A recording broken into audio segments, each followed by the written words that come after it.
గరుడ పురాణం ప్రతి పాపానికి భిన్నమైన నరకాన్ని వివరిస్తుంది.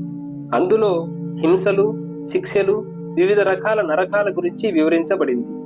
గరుడ పురాణం ప్రకారం ఒక వ్యక్తి తన కర్మల ఆధారంగా స్వర్గంలో లేదా నరకంలో చోటు పొందుతాడు. చెడు పనులు చేసేవారు నరకంలోని రకరకాల హింసలను అనుభవించాల్సి ఉంటుంది. గరుడ పురాణంలో మొత్తం 36 నరకాలు వివరించబడ్డాయి.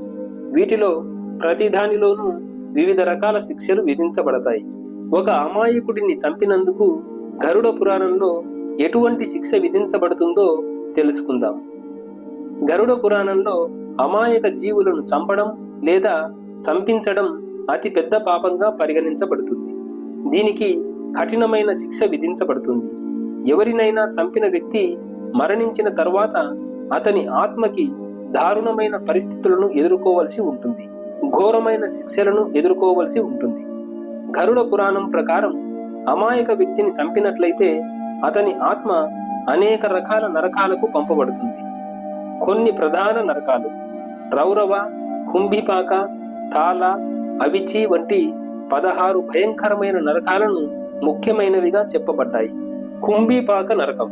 గరుడ పురాణం ప్రకారం ఈ నరకంలో ఆత్మ వేడి నూనెలో ఉడికిపోతుంది.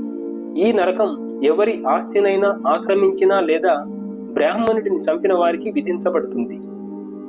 రౌరవ నరకం. గరుడ పురాణం ప్రకారం ఈ నరకంలో తప్పుడు సాక్ష్యం ఇచ్చినందుకు ఆత్మ రెల్లులా నలిగిపోతుంది.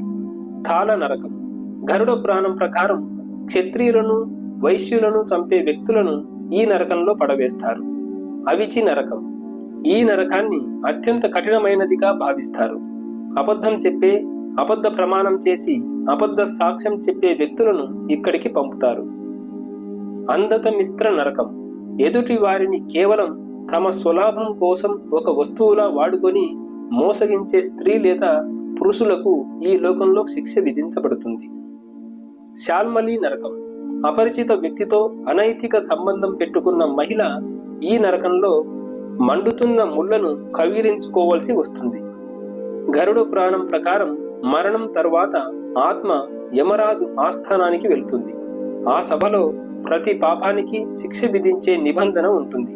ప్రతి ఆత్మ దాని కర్మల ప్రకారం శిక్షను పొందుతుంది.